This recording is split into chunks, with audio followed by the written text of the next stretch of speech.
Welcome to episode 38 of the official podcast for Guardian 1. Hey, Destiny grew.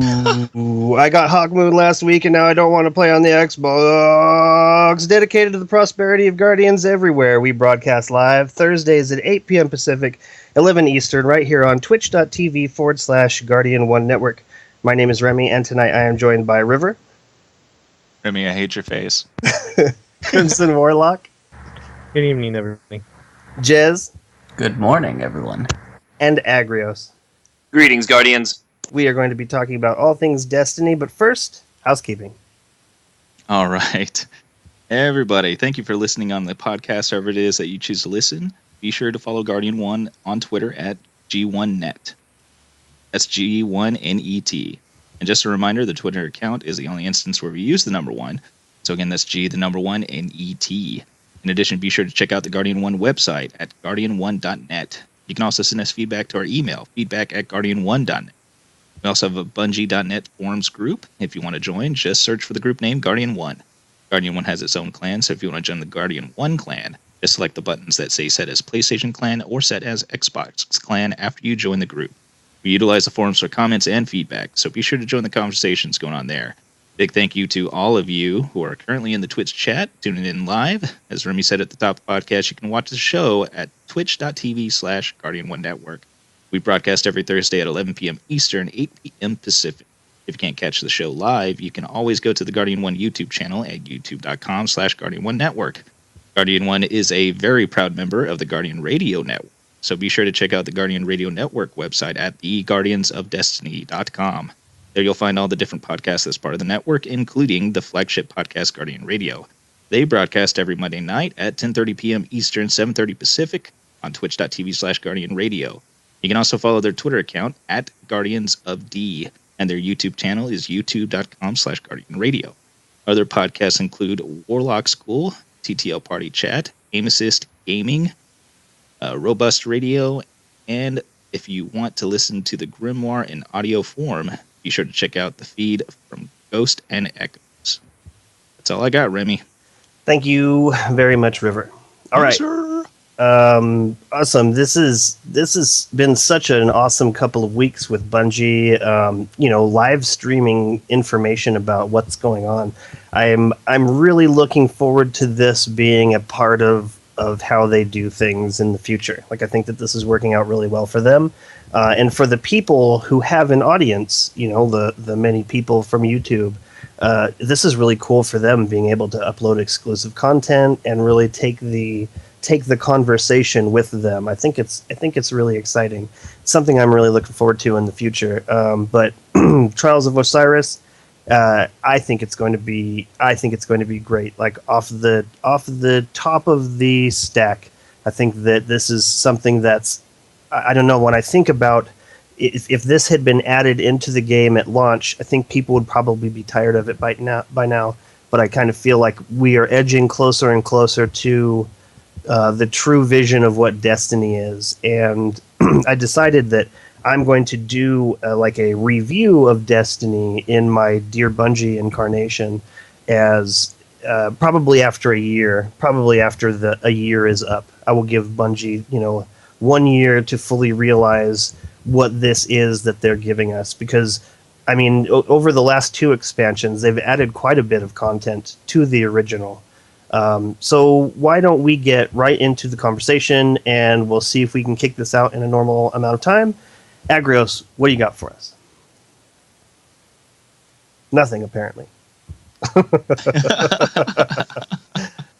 Well, that's it, man. That's the show. And we're done. You got the mute button. That seems to plague us a lot. You ever Sweet notice that? guys. Shout out to such and such a person in Destiny because I don't have any real shout outs. That's pretty good. That's pretty good. I like it. Insert name here. Great template. Kind of like my the Hollow River stuff. Yeah, Great template. definitely. I'm just going to cut out one of the many times he shouted out to Eris. We'll do a remix. You use the Nothing. speak and spell. Nothing came out this week of note, right? Yeah. This is it. Nothing. Nothing. I feel like we have nothing to talk about. Right. Yeah. So I'm gonna kick it off by saying, how come Titans and Warlocks get to be gods and we are mummies as a hunter? Because mummies are cooler. I mean, the chest piece is nice. The helmet, not so nice. Yeah. No. I disagree, but we'll get to that.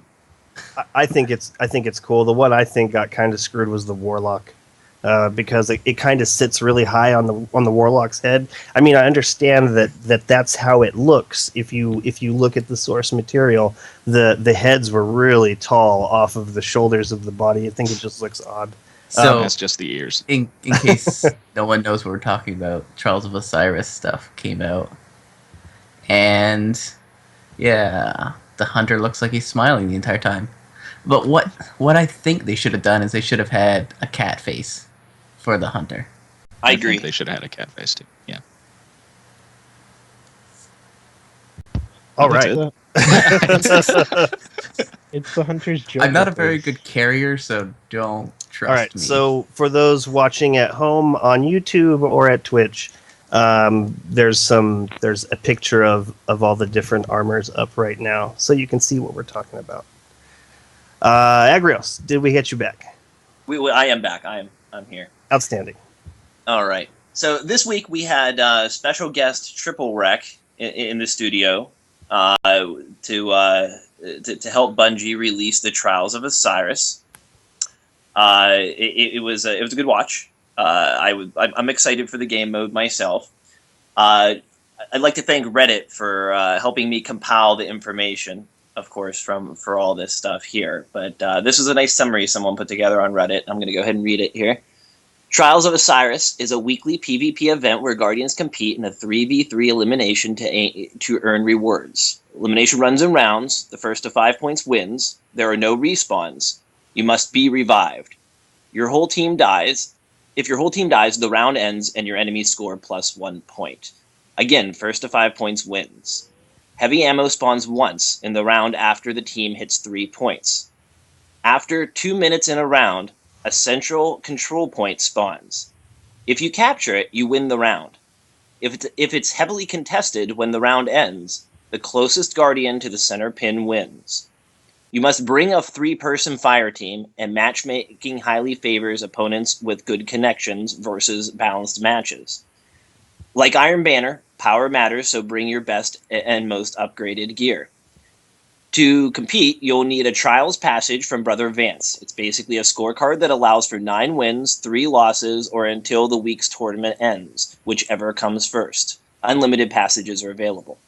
Potential rewards are better. The potential rewards are better the more that you win. Hit 3 losses and your passage is finished. Quitting equals a loss. The Trials of Osiris is available on the weekends from Friday at 1 p.m. Eastern Time until the Tuesday reset at 5 a.m. Eastern Time.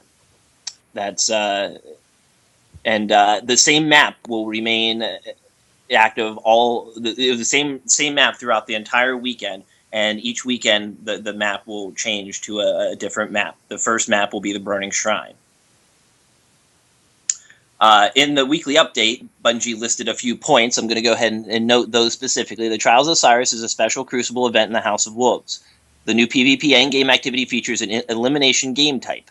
Every weekend, it will take place on a different map. Form 3-player fire team and matchmake against opponents. Win more games to unlock better rewards. Lose 3 games when your trial's over.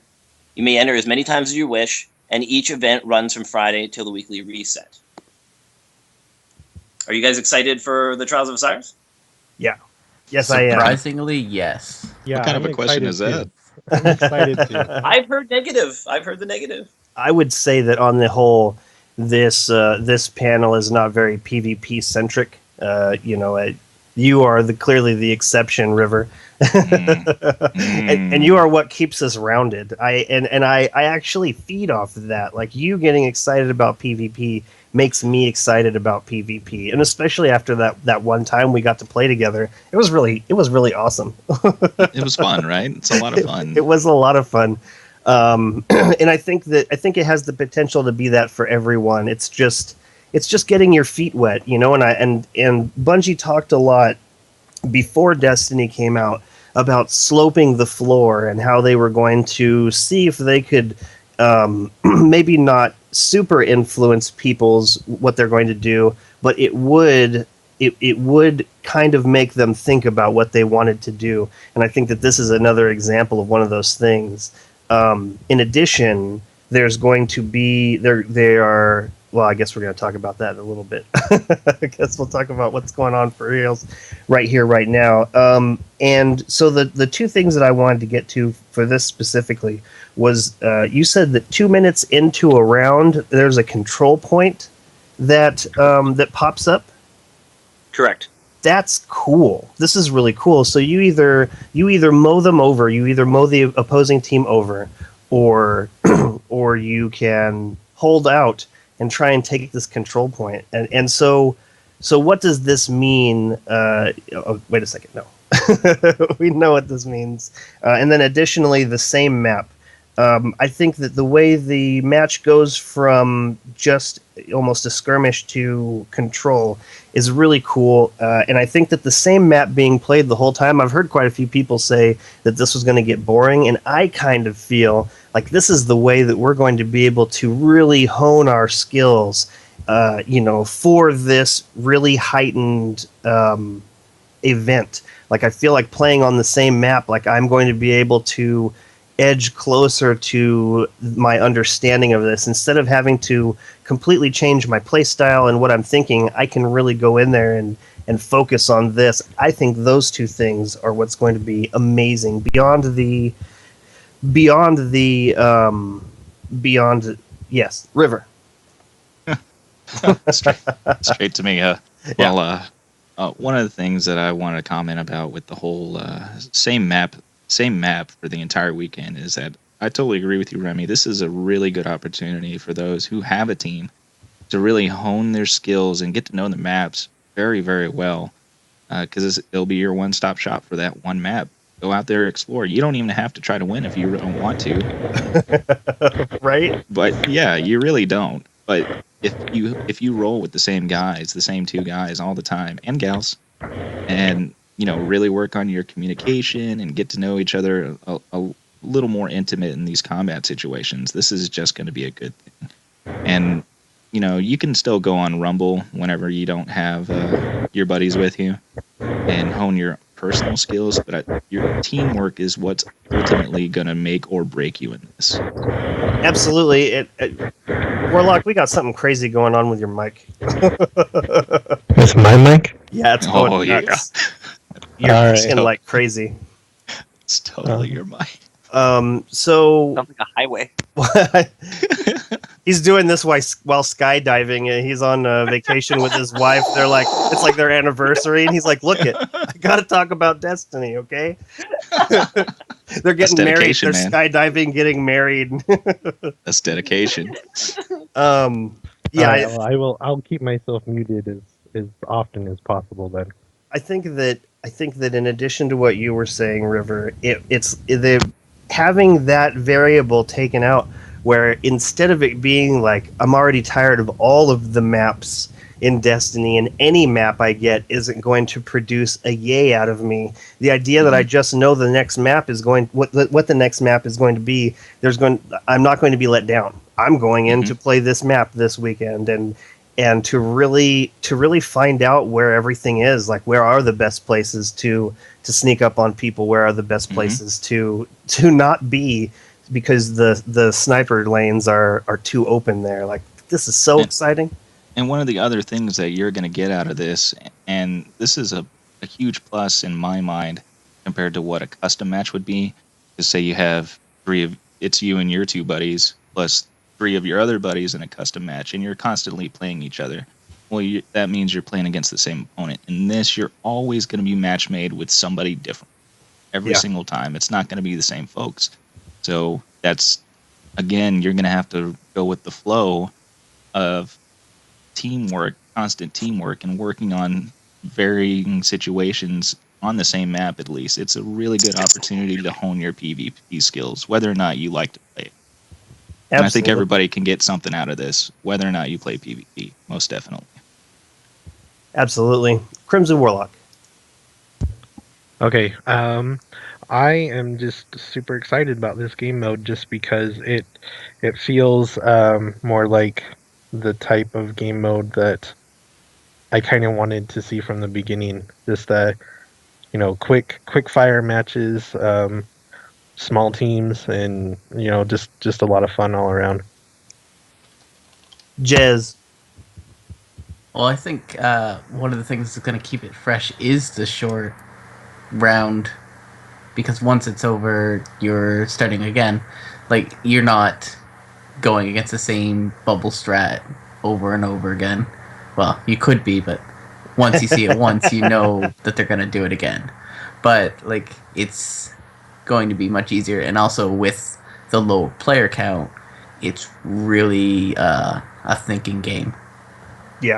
Yeah, definitely. That's one of the things that I don't really like about regular Crucible, is that sometimes I'll be on a team that just gets absolutely crushed, and then if you just stay in that hopper and you get put back up against that same team, it's like, oh well, I guess I'm just going to learn these same lessons the hard way, instead of having a chance to digest it or work on, maybe not dying to the same people. I mean, this is going to be really cool. And at first I thought they were talking about each round, and I thought that seems like a lot of matchmaking. But it's every 5 rounds. Whoever wins those 5 rounds, and then you swap. Yes. Yeah, well, and I think they said you'll never be put up against that team in your entire passage. Okay, well, so for that card...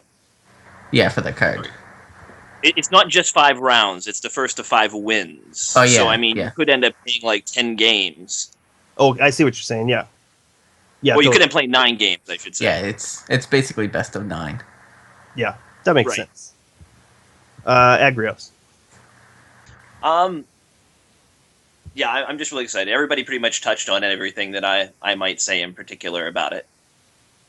Excellent. Why don't you... I actually have one more thing to add. Sure, I was going to say I have a bunch of details I was going to give more on Trials here beyond my opinion, but go ahead, River, if you go have... for it. No, it was just like a little thing that I just realized that probably the teams that are probably going to win the most are those who have 3 different characters. Yeah, I would go along with that. I think I'm probably at a huge disadvantage because I only have my 1 hunter, and I'm not going to be able to really adjust my play style depending on who I'm rolling with because I have the 1 class. Oh, I didn't think about that. You're totally right, especially after it was revealed that being a Sunsinger with Fireborn was really advantageous. Yes. I am really happy that I kept 1 of each class, and they're totally leveled and have been for months and ready for something like this. But yeah, I was thinking about your situation specifically, River, and just, like running 3 classes, running 2 class or 1 class is the difference between getting like 36 strange coins in a month and getting 108 strange coins in a month. Oh, I didn't realize that. Yeah. That's crazy. Yeah, so this is one of the reasons why Sharks and Agrios just have so many sitting in their bank. How much did Vive say he had? He said he had like over 1,000, right? Man, I believe it. I think believe that's it. what he said on the Guardian Radio podcast this past Monday. Yeah. Oof. Yeah, I believe it. Okay, but that's all I had for now. but then that only took him 10 months to build up. It doesn't really make sense. The math doesn't really add up. He must be doing other things, stealing cars. Maybe he gets strange coins for stealing cars. Who Making knows? videos. All right, so what else you got for us on that, Agrios? Okay, there's a lot of details that were picked up either just from the video or from the various news agencies covering the reveal that wasn't necessarily laid out in the as information by Bungie on their websites or in the reveal itself. So here's a list compiled by Reddit. This was their post-reveal compilation on that the sub does themselves. Trials of Osiris is 3 versus 3, no respawns per round, like we said. Your teammates can revive you exactly as though it's in a skirmish. It's the same revive rolls. Teams must win five rounds to win on the match and put a win on their ticket. That enter the trials by purchasing a ticket called the Trials Passage. Wins are indicated by the yellow bubbles. Trial passages cost 100 glimmer initially.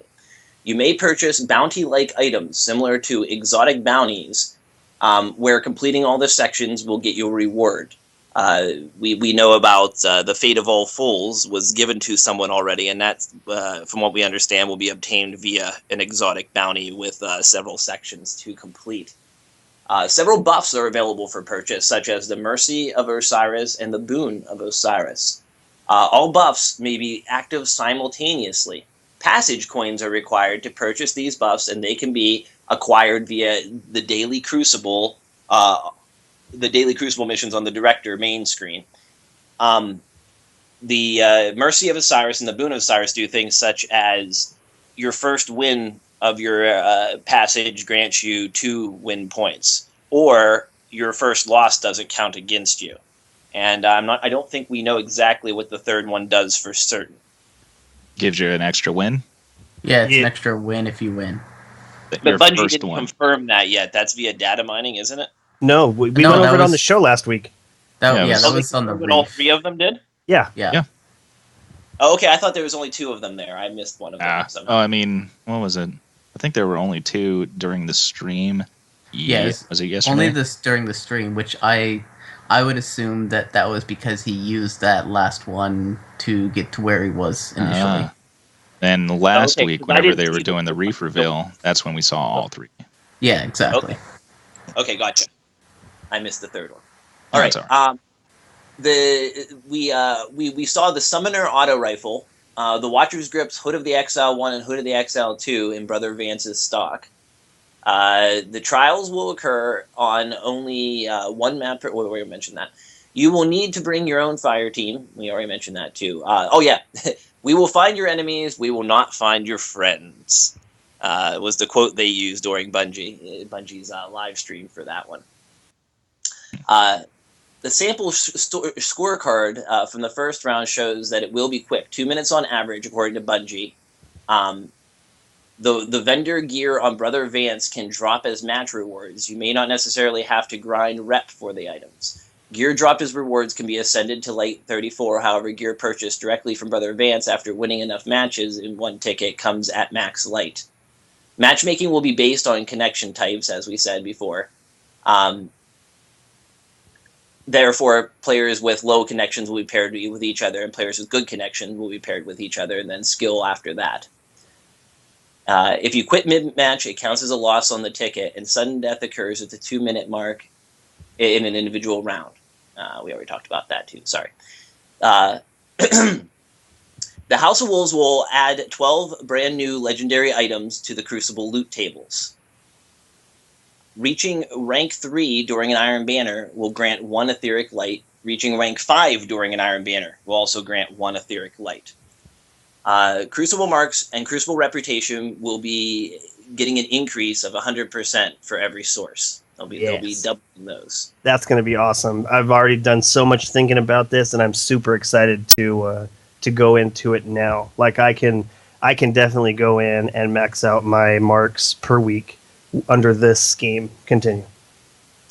You'll be able to send an exotic which has not yet been fully upgraded, and preserve your progress, allowing you to finish upgrading it at the ascended levels.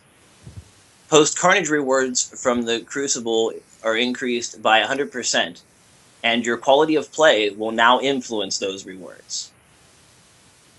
Maps added in the Dark Below will be made free to folks who have purchased the Dark Below, who haven't purchased the Dark Below, and they talked more about that in the update tonight, specifying that the three maps, Pantheon, Skyshock, and the Cauldron, will all in fact be made free coming up on the House of Wolves for everybody.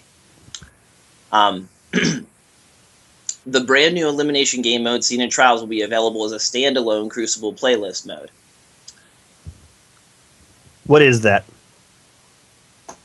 The Elimination, the style of play that the Trials of Osiris is, there'll be like a non-Iron Banner, like standard Crucible version of it available for play. So you buy a ticket to enter this higher level of Trials of Osiris, but this thing, Elimination, is a different thing because it's a standard Crucible event. You don't get to get anything from Brother Vance. You don't earn things for Trials of Osiris through it. It's just a standard Crucible play type. It's a You standard. can basically think of it as practice. But it's the same. It's the same game type, right? Like after 2 minutes. No, you don't have the Iron Banner advantages. You don't have that stuff turned on. It's standard Crucible. No. But what I'm saying is like it's the same. Like it wouldn't make sense to practice like in my mind, it would make more sense for it to be the same after 2 minutes. That poll pops up that the person has to be closest to. Yeah, that's what I would expect. Okay, yeah, that's what I would expect too, but I don't think that's a standard Crucible game type. No, that's what I'm saying. Elimination is a new standard Crucible game type now. Okay, so I read something about this earlier. That's what I was trying to get to. Humble, and now you'll have Elimination. Got it. Okay. Where is that? Right. Okay. So I couldn't find information on either. I heard things from around the internets, but I didn't find any specific information. I believe this was specifically released by IGN's coverage. Oh, okay. I'll have to go check that out. And as far as a standard playlist, I think that's going to be tossed into the rotation. So we'll still have like our standard Control and Flash, but I think then like the other two switch out every week or something like that. Salvage or Inferno and all those things. Yeah, that crap. Skirmish. Or not Okay. Skirmish. The one that Remy doesn't like. Combined Arms. Oh yeah, Star that's Wars. right. Star Trek. I think it'll probably be in that rotation and not a constant variable, basically. I see what you're saying. That makes sense to me. I like it. And that's good. That's a good thing for people who don't necessarily want to go into the trials to get their feet wet and this kind of thing first. Absolutely. And also, completing the daily Crucible objective will give you a reward package that will contain passage coins for items that will help in the Trials of Osiris, Glimmer, Motes of Lights, and more. So beyond just getting experience bonus for running that match that you see daily on your director there, you'll also get a package, I imagine. I'm guessing it'll probably be sent to the postmaster, much like your public event package would be. Uh-huh. I mean, call it a package, is what I expect. So the wording in the update says that you can get it from the daily weekly. Does that mean it's only one Crucible match that you get this bonus from by going into the daily per week, or is it from the each daily like a public event? Look at the wording again here. Because the wording makes it sound like you go in, you can do the daily Crucible once a week and get it, but that's it. Like the other dailies don't do anything. Because That's when the way I I think it's just understand. the first time you do it in a week. Mhm. Okay, that's cool and also sad because I definitely would play one Crucible game a day if there was also like a public event package waiting for me. Well, that's what the trials are for. Yeah, I suppose. If I want to play 9 games, really what it turns out to be is, yeah, I don't know. I'm looking forward to it. I think 100 Glimmer is too low of an entry fee to get back into the trials. Well, that's because they're going to depend on me and everybody else to sit those people down. a bunch of times. Yeah. So Let if me you're read not you something. worthy, you're going to be kicked. I swear.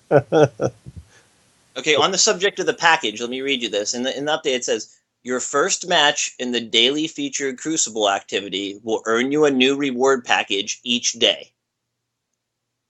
Oh, okay. So So then not I'm weekly. in. What's that? So it's not weekly. I'm not sure where you guys saw the weekly thing. Yeah, I think I got it. I think it was wording that was in the actual update. Are you reading the update? Yes. Oh, okay. Yeah, okay. Well, then I'm in. I can definitely play one Crucible match a day on each of my 6 characters to get that additional bonus. Would be happy to. Thank you, Bungie. Also, I want to know if those buffs, like how often can you buy them? You know, is it something where you can buy 3 of them? Like say your punch card you've had for 3 days and you've used up these 3. Are they per punch card? Are they per event weekly? You I know? think they're per punch card because when he was on that single punch card, he couldn't buy that other thing. Just like when they bought the armor and stuff, it disappeared from the Right. vendor. You redeem it. It's like a consumable, like you turn it in for the item. And that- Oh, your one-time punch card, that's what they call the passage. yes. So whenever they Right. refer to the passage, that's your punch card. So you can use all 3 of them once per It's like passage. Per it's passage. like you get one of those cards from Subway used to give out, and you get the little punch holes in it, and then you get a free sub. When you get it filled up, well, you just go to Brother Vance for your free sub. And if you lose it, you lose it. You got to get another one. Interesting. Yeah. So once they revealed that you would be able to get these the coins that you need to purchase those buffs from the daily Crucible, I got really interested because as it stands, the Trials of Osiris would be really cool to play, but having my first win count as 2 and having 1 loss forgiven, these things all seem like they're gonna make me want to play more because my odds are a little bit better. So I think that's going to be really cool. I had also a question about connection strength. Like, what does this mean for people who play with those across, even the pond? Like what does the connection strength look like? How far apart can you be from one another until it starts to get strained? Like if I start playing with River, are we just screwed from the beginning because we're already playing across the country, or does that even come into play? I don't I don't think it's think more so. the connection that you have to the internet is what it's rating. How quickly it's being able to pull and give information to Oh. your system from whatever your local server that you're connecting to is. Oh man, that would be awesome. That would be really awesome. So I don't think it matters if you're playing on somebody on the other side of the planet. It's going to be both of your connection speeds to the local server that you're playing on. Got it. My Got it. thought would be they might also just track the connection speed of the fire team leader. Right, that's what I was Yeah. thinking. Compare those. I think that would be too limiting. I think that would be too little to base it on, because then you're going to have everybody's just going to make the guy with the best connection in, and you're going to have a team of 5 people lagging terribly and 1 person with a good connection and be fighting them all the time, even though you have a good connection. Yeah, that would be my worry as well. Right on. So they brought in senior Crucible designer Derek Carroll to confirm many of these details that we uncovered from the various reveals. And one thing that he mentioned specifically that's not really specific to the House of Wolves or the 1.2.0 update that will land shortly beforehand, putting some of these things into effect, is that the spawn locking issue currently affecting Iron Banner will be fixed. Have you guys had any experience with this? Thankfully, no. That sounds so frustrating, River. Would you like me to detail it? Yeah, go for it. Okay. In the Iron Banner, you may find that at some point several people on your team get killed and no one can respawn. Or maybe just you can't respawn. Tap in the square button and you're just sitting there on the desk screen watching your teammates get killed and nothing you can do. It seems to be that if someone disconnects from the session while you're dead, anyone who's dead while they're disconnecting is unable to respawn till they're finished disconnecting. Oh, So yeah, teams that can happens to me all the time. intentionally they can intentionally throw Nova bombs or send people out with their supers to do Nova bombs and Titan smashes to kill as many as they can all at one clip. And then while those people were dead, their team leader or somebody will just disconnect from the match. Then those people were all locked out, and the map gets dominated by the 5 living people on the other team. And then that person who disconnected just reconnects to their team right away again. It especially happens when pulling heavy. What Yeah, monsters? What monsters? Hopefully this is addressed because it is a real problem.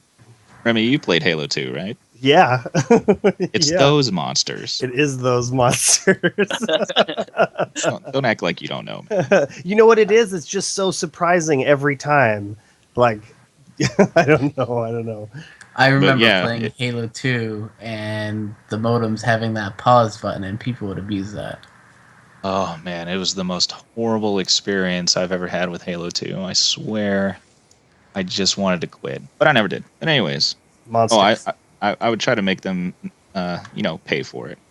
But anyways, that wasn't. It's not just an Iron Banner thing, as Belle points out in the chat.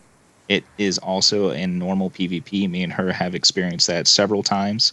It's not fun. And did they say they got a fix for it or anything like that? Well, they didn't specify like any like real details about it, but it's on the list of things for the. I mean, they say they will fix it in the 1.2.0 update that will land shortly before House of Wolves. They didn't specify more than that. Awesome. You know, just a friendly reminder, when this does happen and you notice this is happening, make sure you report people. You know, if you're the one stuck, just make sure you report people so Bungie can help clean up the community.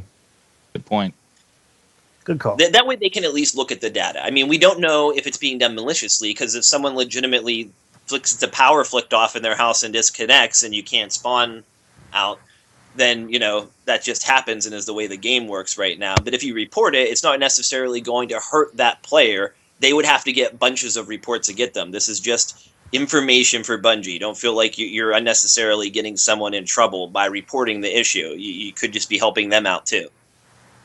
So one thing I want to note about like the Trials of Osiris stream that I don't think has gotten much coverage, but it did kind of confirm that you'll be able to ascend your vendor gear, like the armor, because he was using Grave Diggers 2.0 or whatever, the arms for Hunter. He was using those. I believe it's confirmed that all legendary gear can be ascended. Yes. Yeah, they never really went into that during the initial stream reveal, so it only seemed like weapons could be. Oh, seriously? I thought dude said all legendary armor weapons. Yeah, I'm pretty sure it was confirmed outright too. But I mean, a lot of this stuff is like, you know, spoken in conversation like that, so it's easy to misinterpret or hear different parts of it spoken different ways. I've heard so many different things this past week over what the details of what exactly can be done and what's confirmed and what's not, that the community as a whole is not really exactly on the same page about what the precise details are on some of these aspects. You know what? You know what though? I've noticed a lot of the developers on Twitter answering questions just directly. Like the most of my understanding of this is based around what Lars Bakken had tweeted back to people who are asking him questions, and I think that that's really great. I think it's really great that there was a question and they just answered it. Boom. You know, they're putting out the information in a way that will get around. And I know that when I see things like that, I just retweet it because I'm not certain exactly who in the community would use it best, but I feel like if I just retweet it, somebody who needs that information is going to see it. If it missed their feed, I know sometimes I don't understand why I won't get a Bungie tweet, but then River will retweet it, and then it will say, "Oh, you know, here's this thing from Bungie." I'm like, "Why didn't I get it from them?" So I've been really impressed with their forthrightness and bluntness with giving us the information with all of these reveals and what they've been doing with the House of Wolves. I'm really feeling I love the just blunt. This is what it is. Here it is. Mm-hmm. Man, that Tocom is a monster. I can't believe that they lost any games at all, because before Destiny came out, I watched some of his Twitch streams with Shadowrun, and if you are unfamiliar with Shadowrun, there's actually quite a few characteristics that it shares with Destiny, and he was just eating people alive. He is a monster in combat. Actually, he also posted this picture of him throwing a Nova bomb over this building and onto one of the capture points in Control, and he killed like 4 people, like just completely over this building. Like he could not have from seen the where other it was. side of the map. I know exactly what you're talking about. Not just over a building, like from the other side of the map. That was awesome. That was awesome. Like I think he just came out like the alpha door on Rusted Lands, I think is where it was, and he took out everybody at Charlie. Yeah, it was crazy. It was so crazy, and it's things like that specifically that I'm really looking forward to with this single map on Trials of Osiris, because as humans, we learn from watching other people do things. And a great example of this is that when I'm trying to get my 10 Hive Major or Ultra bounty cleared, I go to the steps, because there's just some Majors and Ultras waiting there. And I hate it when there's somebody already down there, because they're most likely jerks and they don't want to share. But I sometimes try and go down there and see if we can't just kill it together. And one of these last times, I noticed this guy standing up against that back wall.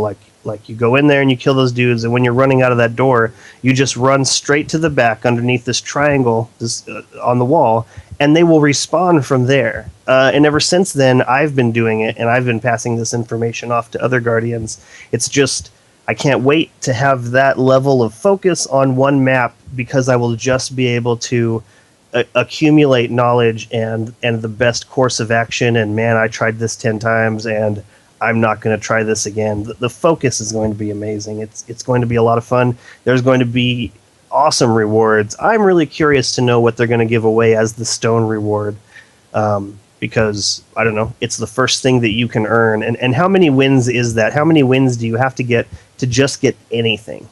2. 2? So it's 2 wins, and you can cut out and turn in that passage...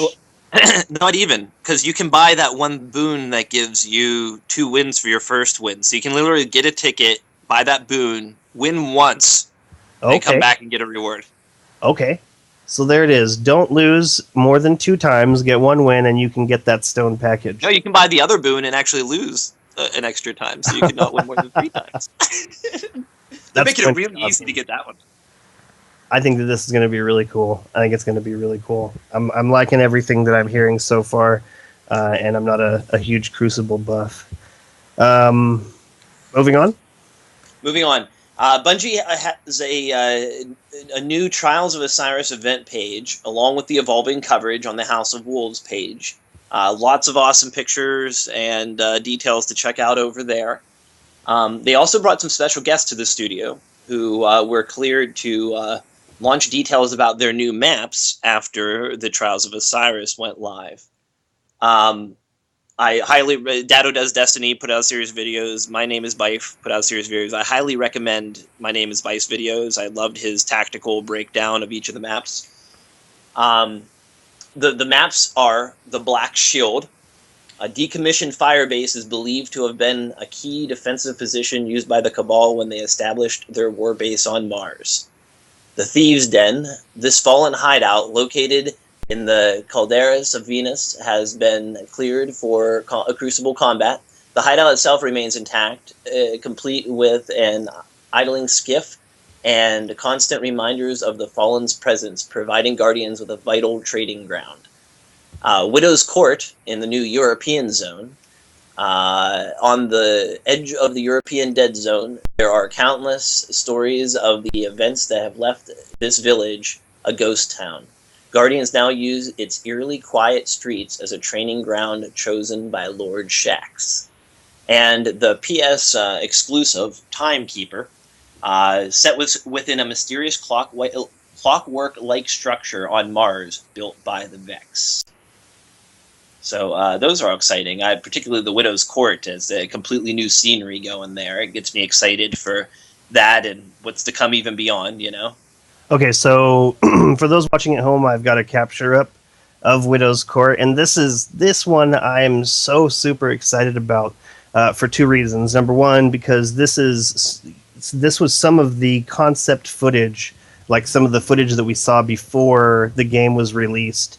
It's an area that looks like it's around some kind of chapel. You know, it looks, I don't know, it looks like an older, more destroyed part of town. And I'm really hoping that number two. What's that? I said one of the control points is protected in that church. You noticed? Oh, I didn't notice. No, you noticed the church. I was saying, yeah, you're right. There's a church there. One of the control points is actually in that church. Oh, that's cool. That's really cool. But yeah, this was something that's been in my mind for a long time, and I'm really, really hoping that what this means is that we will find our way to this in the story at some point. Like maybe there is a reason for us to go here. Like some of these other maps, like the Thieves' Den, you know, we've been here. You know, we've visited areas with this kind of terrain and these pieces of fallen gear set up. Same thing with Timekeeper. You know, we've been to Mars. We've been to this drab, monochromatic scenery, and you know, same thing with Black Shield. Actually, you know what? We have not been to where Black Shield is. Where is Black Shield? Fire base. It's on Phobos. Oh, there we go. We have never been here before. So Right. This is exciting too. But this wasn't something that I remember seeing from the early footage. There was a tiny brief moment that you were on, like, I can't remember what video it was. I think it was when it was detailing PvP, but it just showed, like, a rocky Mars-like surface, but in the background was Mars itself. Very cool. Very, very cool. What do you think about these, River? I honestly don't have too much because I hadn't really taken a look at these before now. Widow's Court does look really. It looks like there's probably a lot of lore behind this map, I will agree with that wholeheartedly. and I kind of want to know where this is. Obviously, it does say it's near the European Dead Zone, and now I want to know about the European Dead Zone. Yep. So all my thoughts right now are all lore based, pretty much, because I hadn't looked at any of the videos or anything as far as the PvP gameplay on any of these maps. So carry on. You know what? And that's why I think that this will tie into a story mission, because this is how we're getting the majority of our lore that's not from Grimoire. So I'm really hoping that some mission takes us here. There's a reason that we are here. I'm excited about that a lot. What do you think, Crimson? You know, I'm excited for a lot of these maps, just because as I've played more and more PvP, I felt like I enjoy the asymmetrical maps a little bit more. Mostly because I do play a lot of control, and so kind of the asymmetrical, you can get strategy with your team, I think, a little bit easier.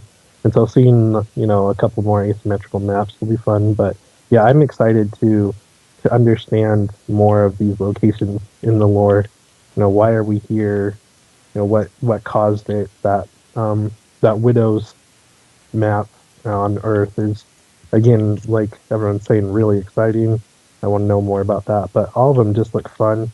You know, it makes me wonder, how much longer is it going to be until we have story missions or patrols on Phobos or on other locations where some of these maps are now? I agree. That would be really cool. I want to head to Mercury. I want to see what else is there. Or is that the only thing on Mercury? It's just this one PvP map. Probably the only thing that's safe. Right. What do you think, we Jez? push the Vex back. Well, just to be a little bit down, I'm really not looking forward to that one set on Venus. Yeah. The PlayStation exclusive one. It does not look fun. Wait, the one set on Venus is the PlayStation exclusive one? I thought it was the one on Mars. Oh yeah, it's the Mars one that looks like Sword of Time. It looks Okay, like yeah. Venus. Yeah, It looks That's like the it was problem. made by the Vex, is what. It's like what would happen if Venus was red, but it just looks so shotgun heavy.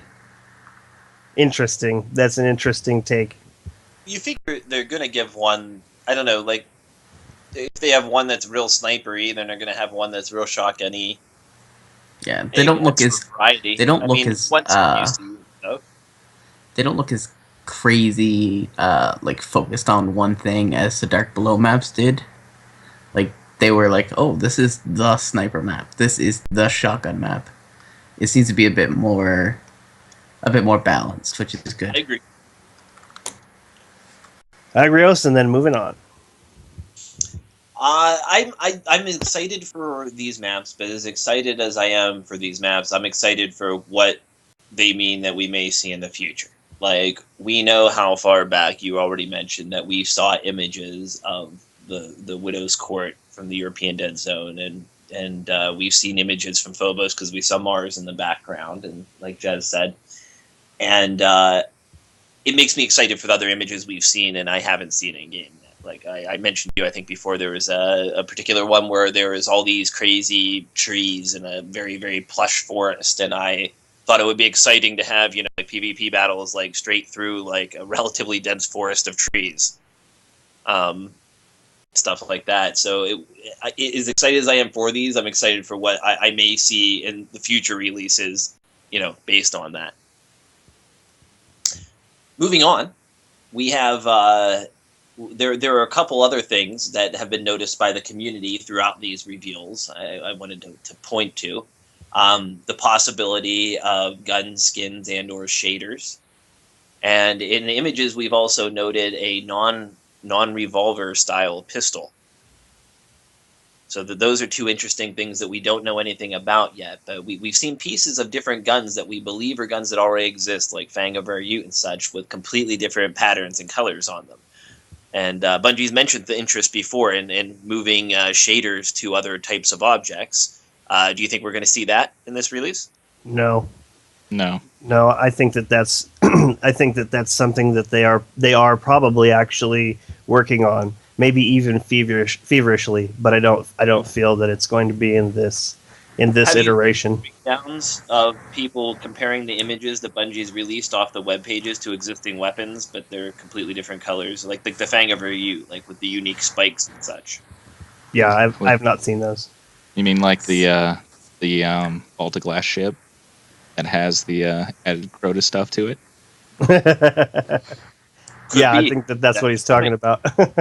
See, what I can see, it almost looks like that's what they're doing to make raids, like old raids, useful again, is to bump up and make them automatically 365 weapons or something, and then just make it a different color to signify it's different. But do you think when you ascend them, they'll change color? Is that what you're saying? I don't know if you'll ascend them to change color, but like that they'll drop already ascended from the raids. So if I would ascend the they added, I already own, would it look different than one I got dropped ascended? Is that what you're saying? No. I think there might be adding more difficulties to the raids. Man, that would be cool. You think these are their own unique variants that are going to drop from the harder levels? Yeah. Okay. That would be really cool. That kind of goes along with something that we were talking about a couple months back, where what if the old gear you could still upgrade, but it stayed that same model, and then the new stuff that dropped was a completely separate. It was the same gun with a completely different model skin, in order to say this was the era in which I picked up this Vanilla gear. Icebreaker. Vanilla Right? Icebreaker episode. Yeah, I was just going to say Yeah. that. Right. What Bungie's actually doing is they're preparing the community to follow Datto's weekly raid challenges, and you get skins based on those. I'm in. That's cool. That sounds like a great idea. I'm in on that, Crimson Warlock. That would be way cool. I don't see anything like that happening unless certain things happen. Like if we have different skins for weapons, it should be available on the same weapon, and you just be able to switch it out whenever you need to. Otherwise, we're going to need a lot more vault space, and as much work as went into expanding our current vault space right now, that's probably not going to happen for several months yet. Probably Well, like that's Comet or beyond. that's also why I feel like we're not really going to see skins for ships and other things, just because they've tapped our PlayStation 3 and Xbox 360 out. It's tapped out. Like they can't add more stuff because. What if it weren't an inventory item, though? What if you went to a specific vendor and for Motes of Light or something purchased and like equip, just like you equip to Reforge, you'd equip your Fang of Ute and pay this guy, this Motes of Light, to purchase this color scheme on it instead, and there weren't even inventory items for it. Okay, so this would be like if you were carrying two of the same weapon, and then you got one of them redone, you'd still only have two of the same weapon, but Correct. one of them you altered. You would still need more vault space, but I see what you're saying. So we go to the shipwright and she paints our ships. Well, you wouldn't even need two of the same weapon. Right, exactly. You go to the shipwright, and you take a shader you already have, for instance. Now, this would still require an inventory item, but something we already have. And you take your shader that you could apply to one of your characters, and you burn it. You burn it to the shipwright for a cost, and now your ship's permanently that color. And you burnt that shader. It's gone. Well, that would be like when you upgraded your rare sparrow to a legendary sparrow. Exactly. By adding that trail. And they could just use the shaders that already exist and just have them apply to ships or apply to guns in a certain way. Because people were pointing out that the shader on the Fang of Ute example I was giving out could have been something like the Setting Sun shader because of the colors it is. Yeah, I could see that. That would be interesting. It would just make me wonder, how are we going to, for those more exclusive shaders, like, it would seem like you'd want an easier way to re-obtain those if you burnt them. See, people have tons of materials at this point, and I have a feeling it wants to come up with lots of ways to help burn those materials. So that's why I'm thinking this might be an outlet for that. Well, the exchange I think is already doing. I think that's on that same plan, yeah. Mm-hmm. See, I think what we should do to begin with is to not make shaders items. I agree. And just make it a drop down. Like, that way you're not burning it, and it's not taking up inventory slot, but you can set anything that you have to that shader. Well, that's going to be a big change to the coding. So they just permanently attach it to your character and not make it an actual movable item at that point. It would just be attached to your account. Yeah. And who knows what else that'll affect in the code too, because this is an established thing. With Jez, that would be really anything they change can affect anything in the coding. But I'm just saying a whole lot of work went into creating more vault space. So now we're talking about taking these items, changing its not category, but basically what that item is into something else that we probably don't even have that sort of item. A whole new category of item, and we'll see all kinds of mayhem from that. So even if it was to be implemented, it's not going to be for a while. Yeah, as much as I would like to see it, as much as I would love to see ship shaders and gear shaders, like gun shaders, I don't think that we'll see it for some time. They're still very interested in people being able to visually identify what the other person is using, and that plays in a good factor into their plans. So I don't think that we'll see it this time, but definitely something that I want. What's that? I would say that while the yellow Fang of Ute was interesting, the pistol was much more interesting in my mind. That's what I was just going to say. What about that non-revolver hand cannon? That may or may not be in the secondary slot. That's what I'm excited about. So, the may or may not. The one that looks like the Nintendo Zapper? Yeah, it looks gun? like a Nintendo Zapper, and on the back it looks like a pulse rifle. And the one in the back looks like the one in the back does kind of look like a pulse rifle. It's got that weird little scout circle.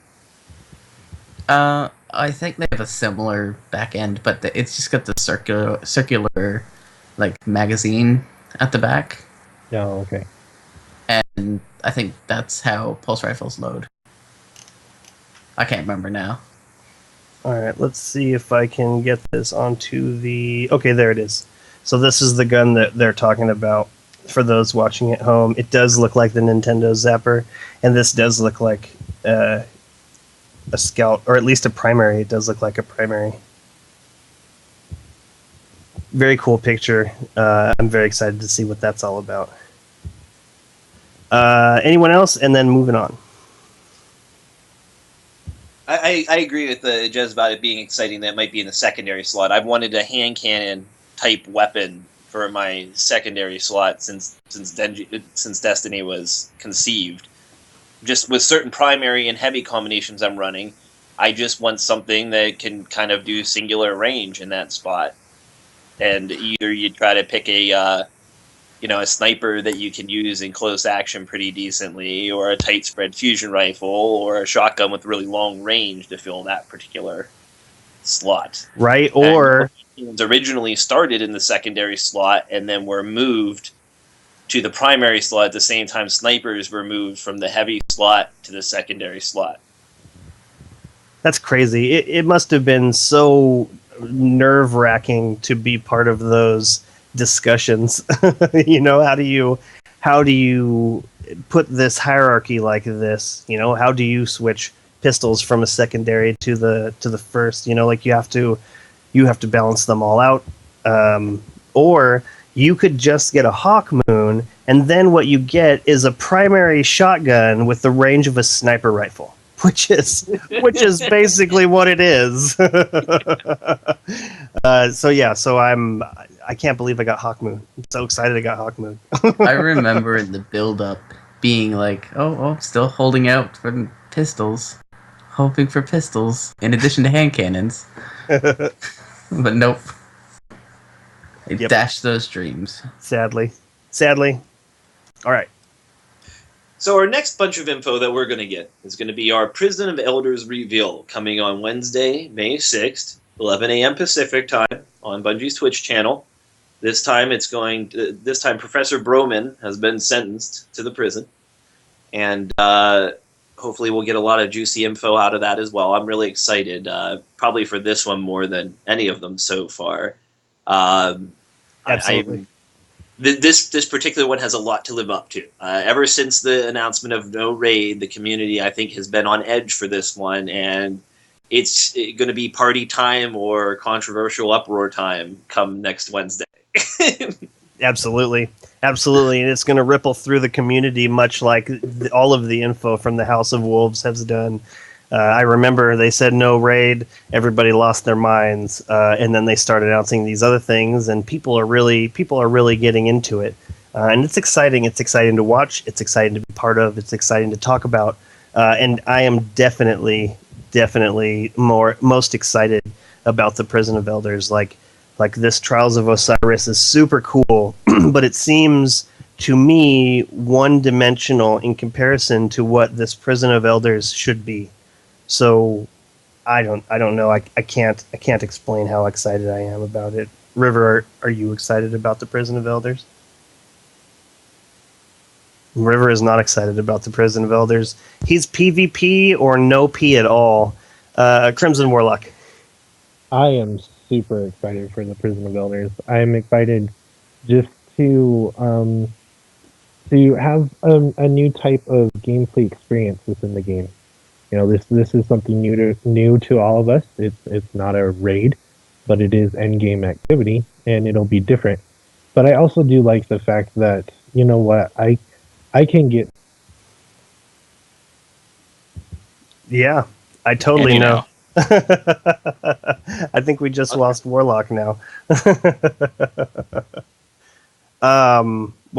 River, are you excited about the Prison of Elders? I'm a little bit cautious. In what way? Is this because you think you know what it is? And what is that you think it is?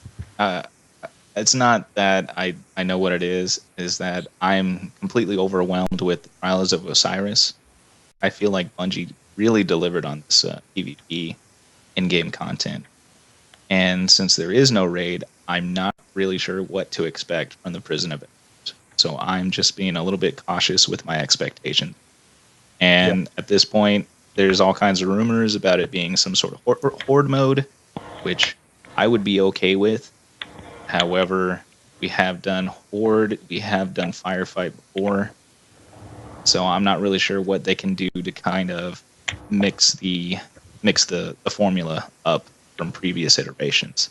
You know, I'm just gonna wait. So this was one of my concerns as well, but when they first announced it, I think one of the variables that they said was like replayability. Like one of the things that they wanted to bring in with the Prison of Elders was, you know, this idea of freshness, this idea of variables, and what is it going to be. And I think that is specifically a huge point to take into account, especially if it's going to be something like a horde mode. And I cannot wait to find out what it is. But if I had to put money on something, I would definitely say that it's going to be something along those lines. You know, whenever you talk about replayability, that's one of the biggest complaints that a lot of Destiny players has about Destiny itself, is that it's too redundant with a lot of its replayability, using the same missions over and over, and using a lot of their assets over and over is one of those things that a lot of people don't like. Yeah, so absolutely. Do you think we'll probably see more of that in the Prison of Elders? We might. Absolutely. Warlock, you got cut off. What was your takeaway before you get cut off again? What was the last thing you guys heard before I got cut off? Man, that's a great question. Oh, I do not remember. Yeah, well, I'll just remember talking. I can't remember exactly where you fell off. All right, I'll just start over. I'm excited for all of this just because it's a new gameplay mode that we haven't seen before, haven't tried before. It's the end game content, but it's not a raid. And the reason why I'm excited for it is I'm hoping that it fulfills my idea of what it is. And my idea is Prison of Elders is going to contain anywhere between 6 to 15 bosses. And what the game is going to do is it's going to randomly pick 3 of them and pathways to 3 of them. And you have to take out those 3 bosses and the other things in between those bosses. And that's what's going to shake it up, is every time you enter, there's 3 different bosses that the game picks at random that you have to go through and kill. And you have different pathways to these bosses. And that's kind of what I feel is what it's going to be, and that's how it's going to shake things up for us. Interesting, because that's kind of the way I felt that the bounties from the Queen were going to work. You know, something similar to that. Here's a dude, you know, you kill everything in between the dudes. What do you think, Jez? Well, similar to what Crimson has said, I just felt like it probably was going to be, you go into this very large room and it just unlocks different cages that have different enemy types, and it's all random, and then every, say, 5 or so cages that open, it's gonna unlock a random boss that could be one of 16 or so bosses. You know, this just doesn't sound as compelling as what I'm hoping it will be, and this is probably why, River, you are trying to do triage on your expectations. Yeah, curb my expectations on this one. It's hard to really explain it in a captivating way. It's much more. It would be much more interesting to see it, so I can't wait for the reveal. Right? Or are you imagining it that it's the same bosses that we currently have in Strikes? No. I'm thinking like just you could fight a Vex boss, you could fight a Fallen boss, just like a Gatekeeper, like a giant Gatekeeper. But we've done that before. Yeah, we've done it, but it might have different abilities. Let's hope so. It might shoot off its arm, or something. I don't know. Well, being that it's like, the prison of elders, like I'm thinking, we may see things that have been locked away and long since forgotten type things, like interesting variations on things we've already seen, like with new and different behaviors, like think about like a completely different type of servitor that did something completely different than the ones we're aware of. See, that's what I want. I want Like- something different than what we've fought before. If there are bosses involved in this case, I don't want to have to fight Sepix Prime. I want to fight Optimus Prime. I don't, something different than what we have before, because this is the Prison of Elders. There is some special folks in here, I'm pretty sure. Yeah, I could definitely see that. Yeah, Agros? I really do hope there are new enemy types for us to see, not just larger versions of a drag or a captain or things like that. I hope it's brand new fallen enemies that we've never before seen, and we have to learn what those things do. And maybe we'll see those in the story missions and the bounties that we'll do as well. Agros, and then moving on.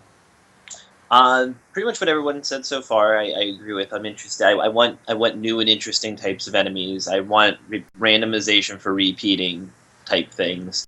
I want to see the return of interesting puzzle-like mechanics, similar to what we saw in Vault of Glass. As far as I enjoy battle, I enjoy shooting things, and I enjoy that being the primary focus.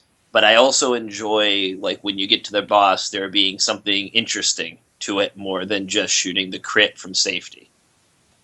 So do you have an idea of what that could be? Because as I sit here, and I'm trying to figure out what made firefights so special, like specifically on ODST. Like, the firefight in Reach was really cool, but ODST almost seemed more dramatic. There was almost more of an urgency there. And besides just waves and waves of enemies, I'm going to go out and say that just can't be what this is, like this. So I want the difference between regular and Crucible and Trials of Osiris to be the difference between what we normally do in the game, which is start at some point, kill dudes all the way to the bad guy and kill the main bad guy. I want it to be that much different. I need there to be some kind of structuring system. I need there to be some kind of just additional. You know what I really want to do? I really want to be able to bet on teams. Like, what if you could watch the people going into the prison and you could put bets down on them? I mean, this is not going to happen. But Well, see, my thought, you could also probably put down modifiers that increase the rewards. okay, so like the skulls, so you could go in Yeah. and really jack yourself up, or maybe even win. Is that what you're thinking? Yeah, like that type of like non-binary hard mode. Non-binary hard mode. And that's a funny statement. Because like hard mode is usually on or off. It's usually normal or hard. But if you had like different scaling variables for hard, it would be much more interesting. Right? After looking at the perks on those weapons and having it be around moderate damage to shanks, I'm thinking that maybe all it is just waves and waves of shanks. It's 20 shanks in a pod, and they just kind of, you shoot one and it explodes into more shanks. Right. It's a yellow horn of shanks. Oh no! So if I understand you correctly, like And the they all idea have fire you're saying, shields. the idea What's you're that? saying would be like, if you went in on hard mode, you get to choose the number of modifiers that it rolled for you, and if you choose the most number of modifiers that it will allow you to choose, then you're gonna get some sort of equivalent modifier on your loot roll at the end when you win. Right. Well, that's kind of the way they did it with Halo. In order to get the higher scores, you had to have more. Each of the skulls that did a different something to your gameplay, they would add like a multiplier.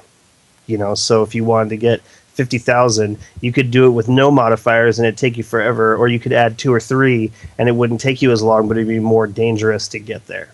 That would be pretty cool. Yeah, I would like to see something like that. That would be interesting. But in 6 days? In 6 days, we will know. I kind of feel like I already knew what Trials of Osiris was about. I have no idea what this Prison of Elders is going to bring, and I'm so I agree. excited. So, anyone else? Moving on.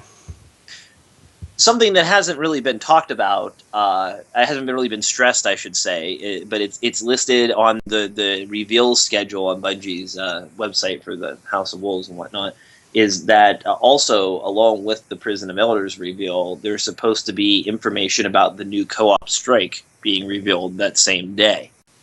Whether they'll talk about it on the live stream or whether that'll be reserved from the information they've been releasing on the website is yet to be seen. But being that there is no raid in this particular release, and that the Prison of Elders may be a different kind of activity, I am kind of expecting it to be kind of a rather climactic strike as far as like the story goes and such. So I'm kind of excited for that portion of the release too. Interesting. That's a very interesting look at it. I agree wholeheartedly. And because they're taking time to address this, it should be really interesting. Maybe it is one of these things where it's not a raid because it's not a raid, but it's just barely a strike because it still follows the basic rules. But maybe there's an additional component to it. Because one of the things that I've always wanted during the strikes is something to actually pay attention to. I feel like the majority of the content in Destiny is follow this marker on your radar and shoot whatever it is in the room. You know, like there isn't really anything like, you know, oh man, how many legs does a spider tank have? Like it's a horrible example, but you would have to be paying attention to that. You can't just follow the coordinate and then shoot whatever in the room with that. Like I want there to be a more interactive portion of the game, like something to do other than just shoot. Even though the shooting is magnificent.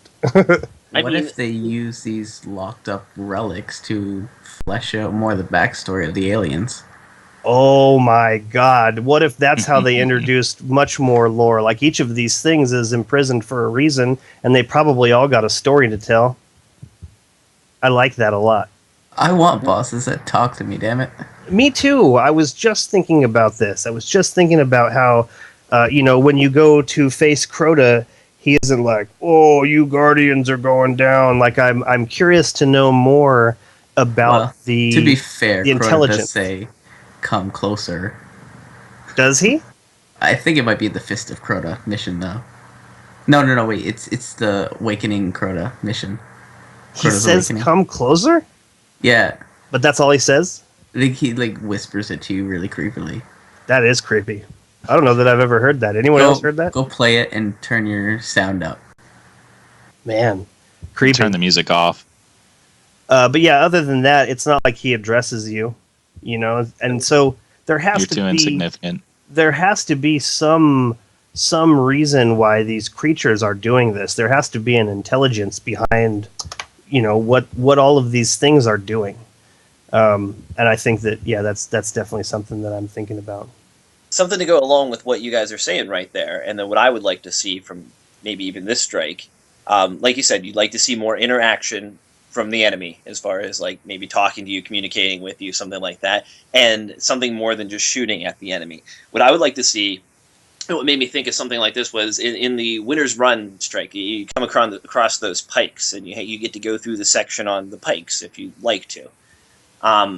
What I would like to see is some more interactive sections of things like the strikes, whereas maybe the whole strike is you're in pursuit of this one particular fallen captain prisoner who keeps running from you at each of the locations, and eventually he hops on a pike, and then there's a whole long chase sequence where you're chasing him on pikes, trying to shoot him down, blow up his pike to get him off to actually fight him.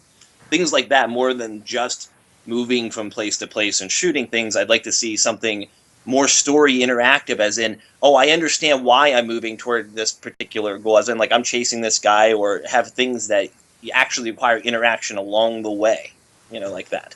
Yeah. I mean, like in Halo. And Maybe every what other you game. described was basically like Halo. Well, I only played the 1, 2 as a solo player, and then I played 3 just a little bit multiplayer and solo player, and that's my So only. you didn't even reach that last mission in Halo 3? That was No. the best. Oh, That was the see, best. that was a My great chase Xbox scene. died before that, and I didn't have any friends with that were heavy Xboxers or anything like that. So That was a wonderful escape scene. You should try to play through that. Wait, one of the Halo games ends with an escape? Didn't know Oh, that. it was pretty epic. I'm pretty sure all of them do. But a lot of the missions in Halo was there was a few points where you'd have to interact with the environment in order to continue. So more stuff like that would be nice. But I mean, maybe you should go play some more Halo, Agrios. you have to pick up an Xbox.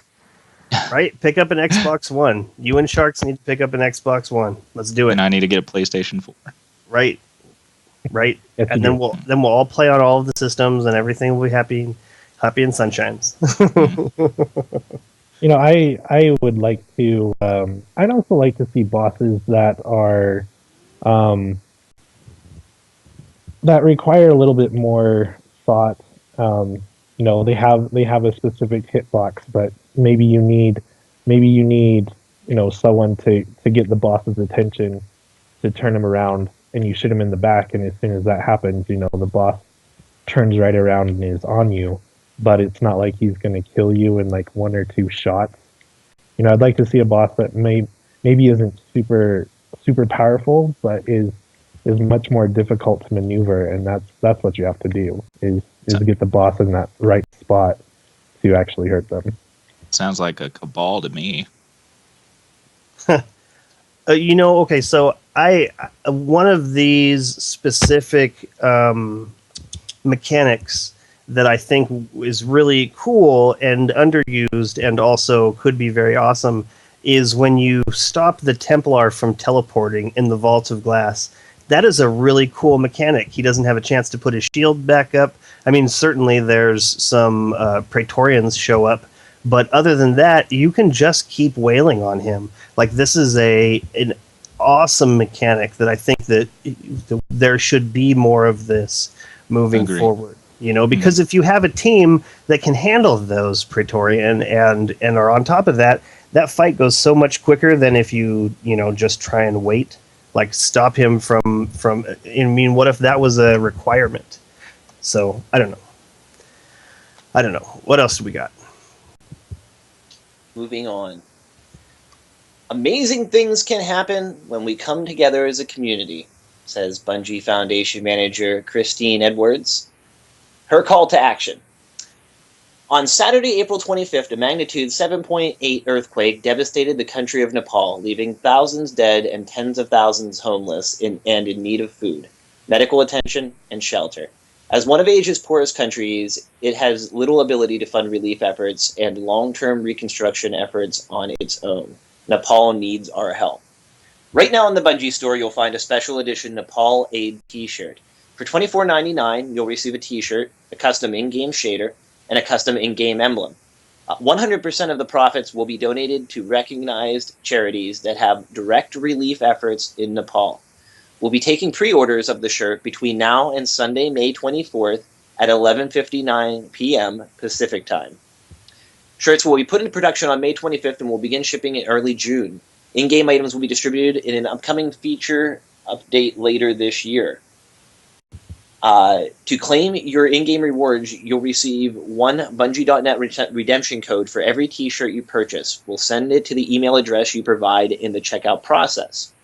Thanks to your support in the Men in Kilts campaign, Team Bungie was able to contribute over $17,000 in donations to the Ronald McDonald House's Seattle chapter. The entire competition raised over $83,000. That will provide for 2,767 nights for families to stay close to their children while they receive treatment for what ails them. They gave a shout-out to everybody who's donated so far. The Gauntlet Tabletop Tournament is raising funds until May 16th for HopeLink. Your generosity has already empowered Team Bungie to raise over $35,000. These donations will provide nearly 12,000 meals to families in our local community. So some really great things going on with the Bungie Foundation, and all the Guardians are encouraged to go do what you can and help out. And I think the T-shirt looks awesome. Yeah. I mean, even if this thing wasn't even going on, I would buy that T-shirt just because I think it's the coolest Destiny T-shirt produced so far. Yeah, definitely way better than that Wizard Came from the Moon one. Lame. Oh, that one's parody, man. Come on, it's a joke. No, I liked the joke. The shirt just wasn't. It just wasn't very compelling. I didn't want to buy it. Oh, well, you missed out on a collector's item, sir. Yeah, did you get one? Oh, hell no. Oh, hell no! For why? Because, man, I didn't have the funds at the time. Yeah. I Sadly, actually I rock don't. that shirt once a week at work. Do you? Oh, you are awesome. Right. I was holding out until they were also going to sell a shader, and also it would go to some really fucking sad people. You know, they're not having a good time. Definitely, nobody's playing Destiny over there. So if I had $25, I would definitely donate. So if you can, reach out. I think that when does it stop going on sale, Agrios? Get back to where I was here. May 24th at 11:59 p.m. Pacific time. That is a Sunday. Jez, can you put the link in the chat? The link to the shirt? I guess to just the to that specific You want article. me to do it? Yeah, you could do it. That'd be great. Okay. I will definitely put the link over. This is so awesome. I haven't really been a hardcore part of any gaming community before this, but I'm very happy with Bungie doing stuff like this, and because I follow a lot of other gaming studios as well on like Twitter and stuff, and I don't see that many game studios. Not saying that there are none, but none that are as generous as Bungie is to those that are in need. I agree. I think it's. I think it has a lot to do with how they choose to spend their time, the specific people involved that they're trying to help.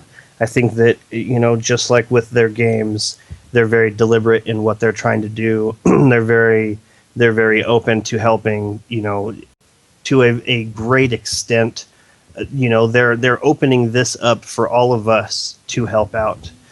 In this specific case, and that's really awesome, really, really awesome. Anyone else on that? And moving on. Moving on. This week in the movie of the week, with the Bungie movie of the week, they focus on a video that proves that the best videos aren't always about winning. If you had a rough day in the Iron Banner and you think you were down on your luck, give this video a watch and you'll feel better. Is it really that bad? It's just a video of everything, epic moments that just missed the mark. Popping the bubble instead of the Titan Slam just missing the platform and whizzing down to do nothing. Just shoulder an array of charges anything that that can end go right wrong with before this they guy. It's a video of it going wrong with this guy. Say that it's just again.